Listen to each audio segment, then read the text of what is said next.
Hola, el día de hoy estaremos hablando sobre pielonefritis y sus patologías asociadas. Vamos a empezar con un caso clínico. Tenemos una mujer de 35 años, consulta a servicio de emergencia porque ha iniciado con urgencia urinaria, disuria, fiebre, malestar generalizado, náuseas y dolor en el flanco izquierdo. Durante un viaje reciente a la India tomó una fluoroquinolona para la diarrea. En el examen la temperatura es de 38,6 grados centígrados, el pulso es de 110 latidos por minuto y la presión arterial es de 80 sobre 50 milímetros de mercurio. Tiene la sensibilidad suprapúbica y en el flanco izquierdo sin dolor abdominal. El recuento de glóbulos blancos es de 16.500 y la concentración de creatinina sérica es de 1,4 miligramos por decilitro. La más reciente previa a la presentación fue de 0,8 miligramos por decilitro. El análisis de orina es positivo para grasas leucocitarias y nitritos.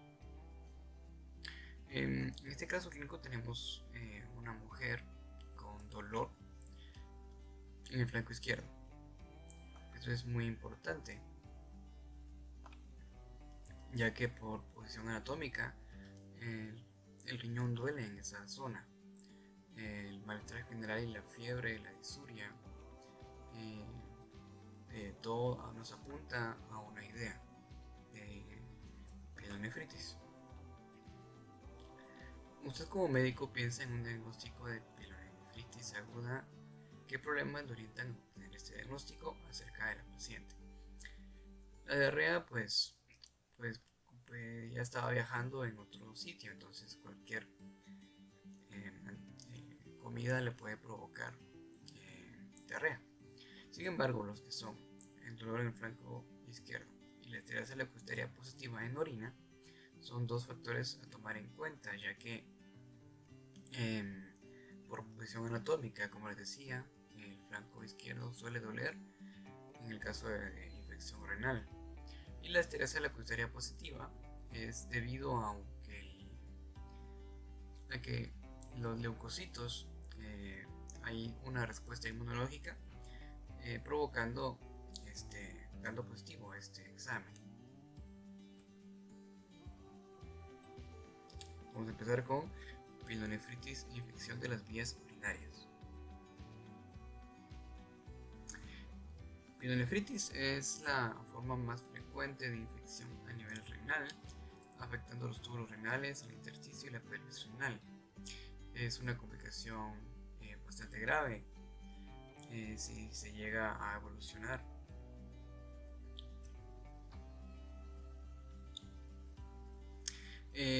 Para que las bacterias puedan llegar y colonizar el riñón, puede darse por medio de la propia sangre, desde la aorta hasta las arterias renales, o por las vías urinarias bajas, en la cual vemos que viaja literalmente todo el tracto urinario hasta el nivel renal. Los agentes que pueden provocar estas afecciones pueden ser la E. coli, la Klebsiella, incluso cualquier agente micótico puede provocar una infección a nivel renal. La infección ascendente es la causa más frecuente de la pielonefritis clínica. Por lo tanto, puede presentarse de varios acontecimientos que produzcan una infección renal. Para que esto se dé, tiene que haber primero una colonización de la uretra distal y del linfoducto vaginal en el caso de las mujeres, y desde la uretra a la vejiga. Para que esto ocurra, tenemos varios mecanismos por los cuales la bacteria debe moverse para provocar esta infección. El primer paso es la obstrucción de las vías urinarias y estasis de orina. Cuando una persona orina, vacía totalmente la vejiga. Muchas veces cuando hay bacterias a nivel de la uretra llegan hasta la vejiga, pero la persona las expulsa en el momento de orinar y desvaciar totalmente la vejiga. En personas con incontinencia urinaria, como el caso de la hiperplasia prostática benigna, no son capaces de desvaciar totalmente la vejiga. Esto provoca que las bacterias puedan alojarse más tiempo dentro de la vejiga y sean capaces de colonizar y provocando la infección.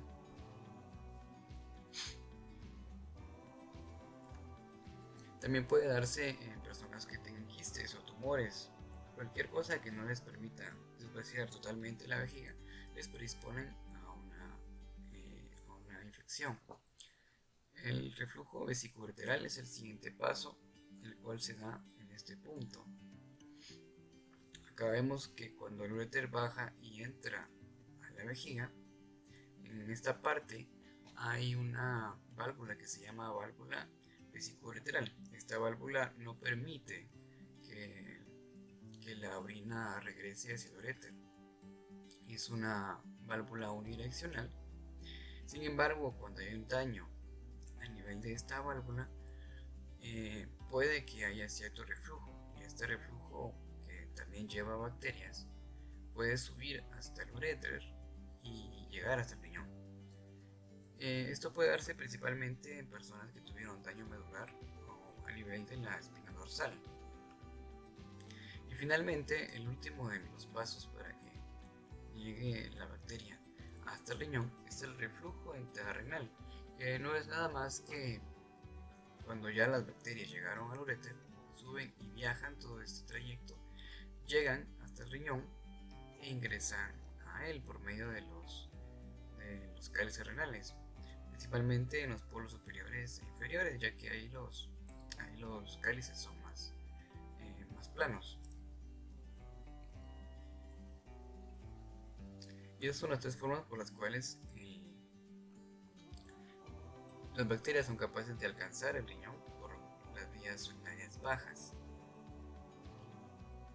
Tenemos la morfología, y es una infección de tipo supurativa. Esto es muy importante, que es supurativa. Entre sus características vemos un aumento de tamaño e hinchazón de los riñones, y puede también ver abscesos. Todo esto es secundario a la respuesta inmunológica.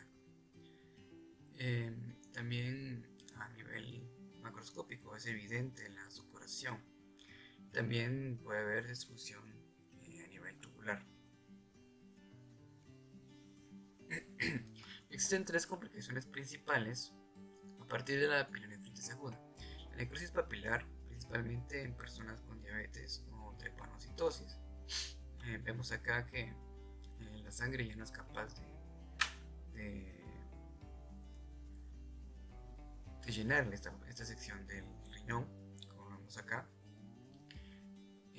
También vemos la pionefrosis, que debido a que la infección es de tipo supurativa, esta puede llegar y taponear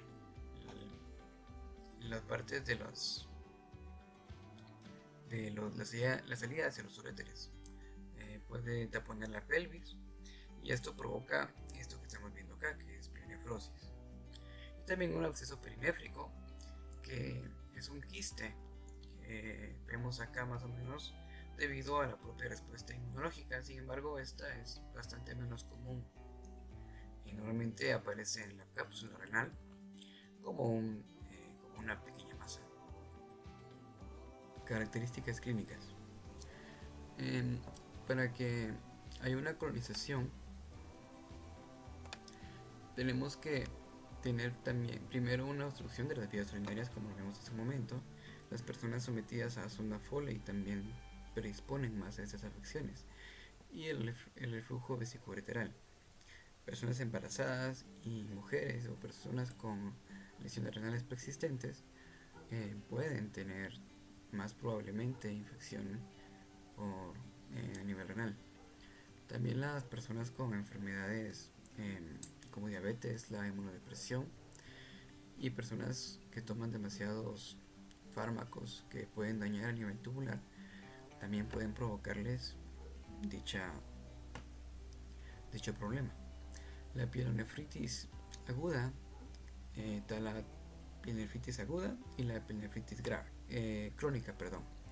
La pielonefritis aguda suele presentarse con dolor de inicio súbito en el ángulo costoventral. Las evidencias sistémicas de infección comunes, como la fiebre y el malestar, signos de irritación vesical y ureteral. Hay piuria y hallazgos cilíndricos leucocíticos.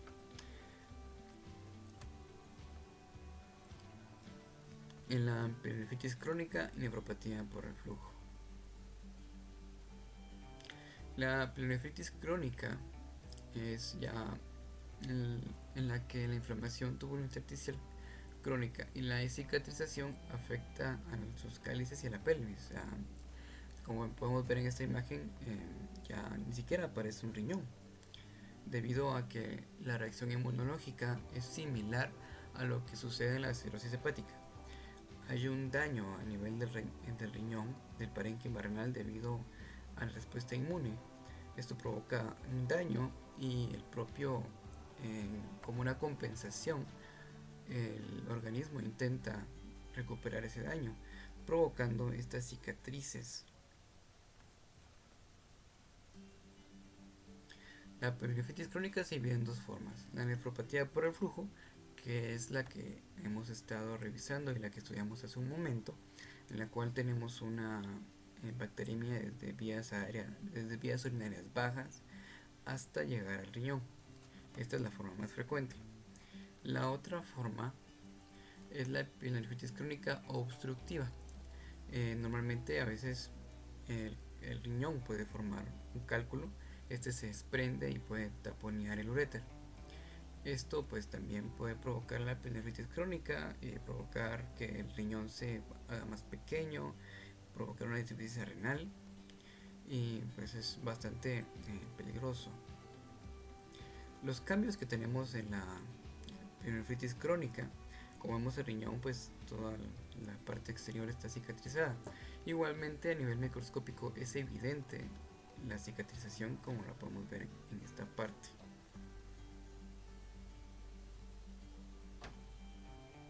Las características son las cicatrices corticomedulares groseras y bastante definidas, son evidentes. Tenemos los cálices dilatados, cortados, deformados. Básicamente el riñón se destruye.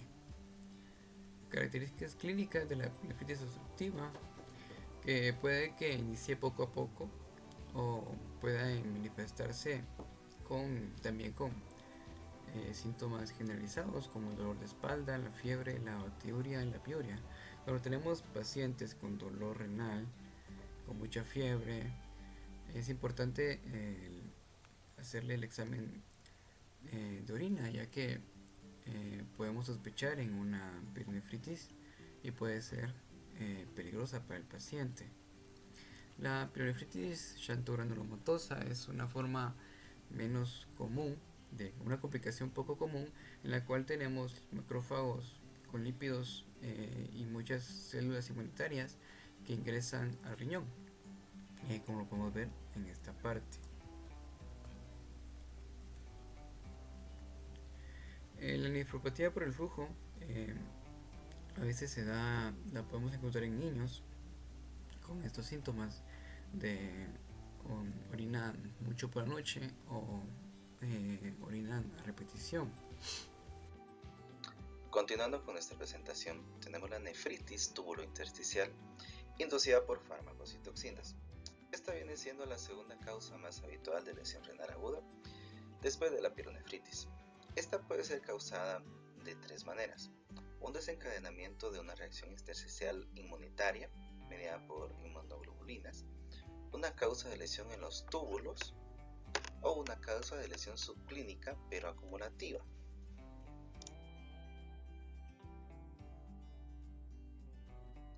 Entre esta tenemos a la nefritis intersticial medicamentosa.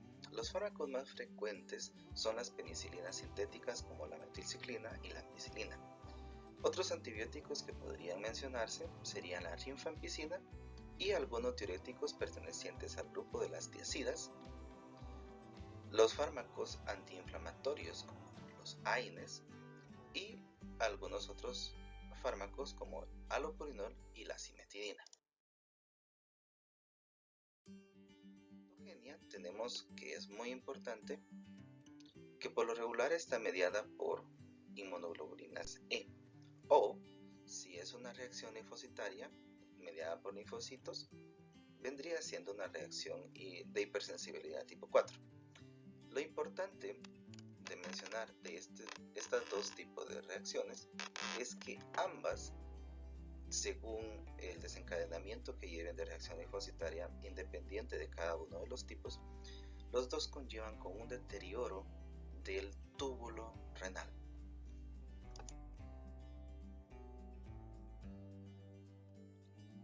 Las características o la característica clínica más importante que puede generar este tipo de lesiones es una necrosis papilar, lo que ocasiona una excreción de orina con sangre o un dolor cólico renal bastante severo. La nefropatía asociada a AINES por lo regular son síndromes renales relacionados a una insuficiencia renal aguda. ¿Esto qué quiere decir? La insuficiencia renal aguda se puede deber a una reducción de la síntesis de prostaglandinas vasodilatadoras que resulta a una isquemia. La nefritis intersticial aguda por hipersensibilidad, que lo que viene generando es una deficiencia renal o una insuficiencia renal. La nefritis intersticial aguda y la enfermedad con cambios mínimos, esta se relaciona principalmente a problemas renales distintos. Uno de ellos conduce a una insuficiencia renal y el otro conduce a un síndrome nefrótico. La nefropatía membranosa es un síndrome nefrótico con una relación más o menos reciente, de la que su patogenia no es del todo clara.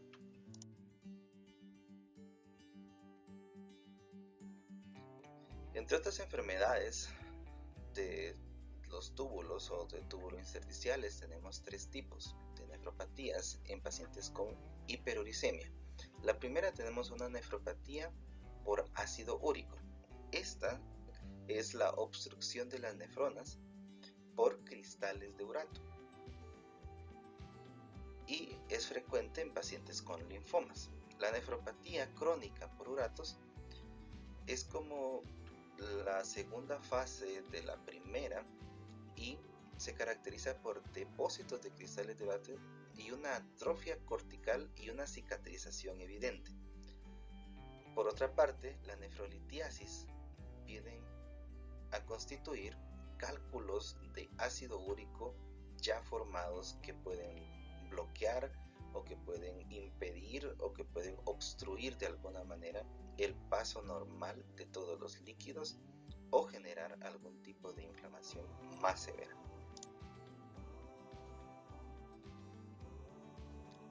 La hipercalcemia y la nefrocalcinosis son patologías muy relacionadas con el hiperparatiroidismo, mieloma múltiple, intoxicación por vitamina D, cáncer metastásico, síndrome de leche alcalinos.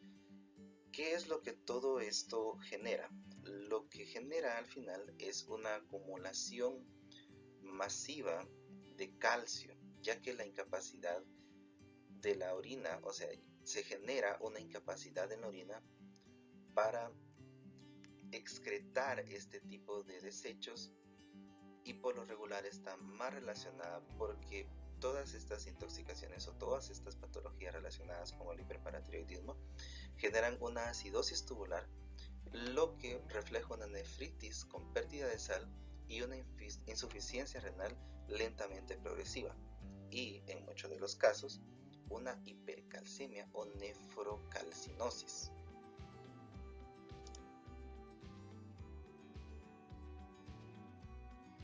La nefropatía aguda por fosfatos se da por lo regular en pacientes a los que se les ha administrado grandes dosis de fosfatos en soluciones orales. Esto por lo regular se da en preparaciones para colonoscopías y se evidencia por acumulaciones extensas de cristales de fosfato de calcio en los túbulos.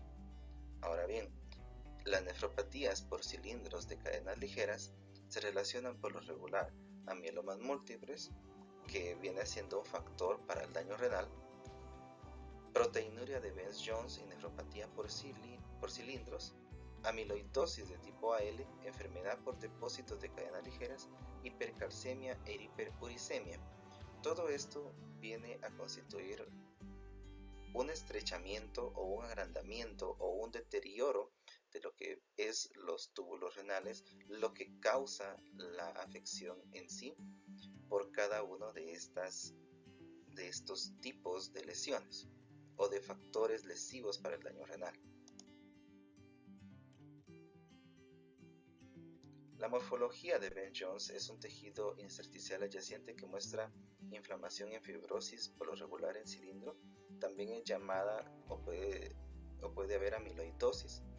En la clínica, para la nefropatía crónica tenemos que tener en cuenta los factores desencadenantes como una deshidratación, hipercalcemia, una infección aguda, el uso de antibióticos nefrotóxicos o el uso constante de antibióticos que en consecuencia vienen a ser nefrotóxicos, y esto puede llegar a causar una nefropatía por cilindros de cadenas ligeras.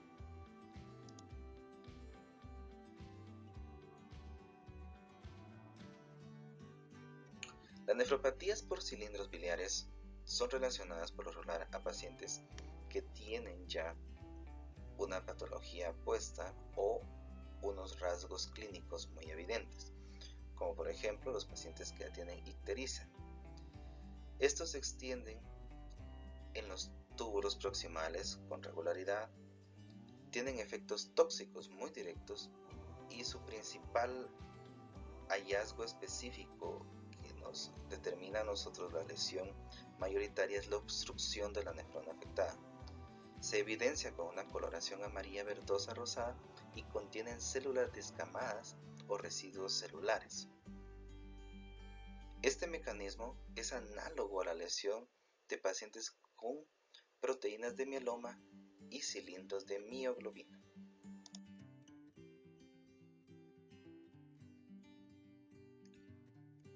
Las vasculopatías no son más que las lesiones vasculares o microvasculares que tiene el riñón y son relacionadas por lo regular a hipertensión y diabetes mellitus, ya que estas aumentan la incidencia y la gravedad. La patogenia por lo regular se ve evidenciada en el engrosamiento de la túnica media y la íntima, y este daño genera una hialinización de las paredes arteriales, lo que causa su agrandamiento. Las características clínicas que podemos encontrar es que infrecuentemente la forma no complicada causa insuficiencia renal o uremia. Poseen un mayor riesgo de incidencia renal los pacientes que son hipertensos con nefroesclerosis. También tenemos que tomar en cuenta con una superior importancia los que sean de descendencia africana o tengan elevación importante de la presión arterial o que ya tengan diagnóstico de diabetes.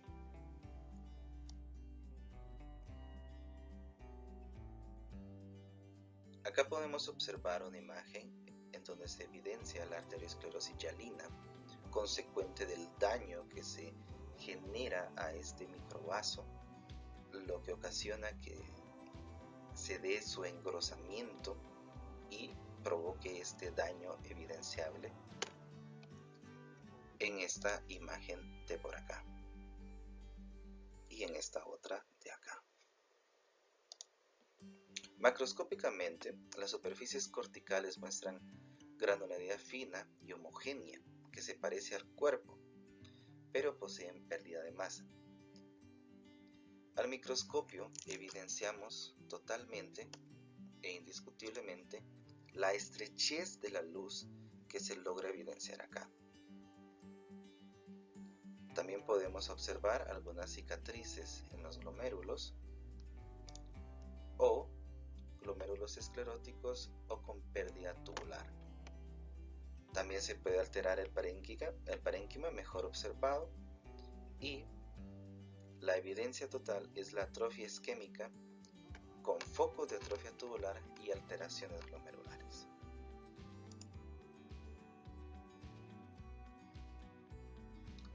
La nefroesclerosis maligna sigue un patrón sucesivo o un algoritmo que podríamos evidenciar en la siguiente sucesión de enunciados. Primero tenemos una lesión vascular. Esta lesión vascular, como se evidencia, lesiona el endotelio y le da un aumento de la permeabilidad. Este aumento de la permeabilidad es favorable para la adhesión de plaquetas y para el engrosamiento del endotelio. Luego de esto tenemos la muerte focal de células de la pared vascular. Adherido a esto tenemos un depósito mayor de plaquetas y un depósito mayor de factores de coagulación, y en consecuencia tenemos una arteriosis hiperplásica.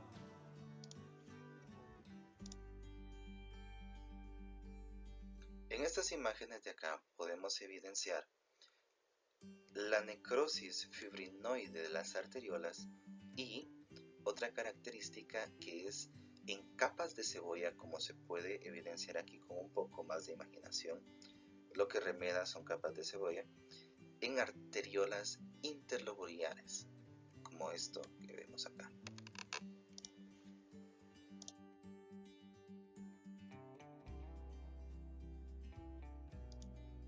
Por último, tenemos a la hipertensión maligna. La hipertensión maligna es uno de los factores más importantes para la generación de cualquiera de los tipos de lesión anteriormente mencionados. Para ellos tenemos que tener los signos y síntomas más evidenciables. Una hipertensión maligna se caracteriza como una presión sistólica arriba de 200 milímetros de mercurio y una presión diastólica superior a los 120 milímetros de mercurio. Esto ya vendría a ser una crisis hipertensiva. El paciente presenta cefalea, náuseas, vómitos, deterioro visual y confusión.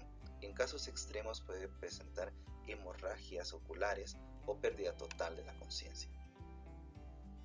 Esta patología, como muchas otras, también la diabetes y algunos otros medicamentos como que antes mencionado, son los que predisponen al paciente o son los que tienen mayor riesgo para poder generar una nefropatía o una lesión a los túbulos.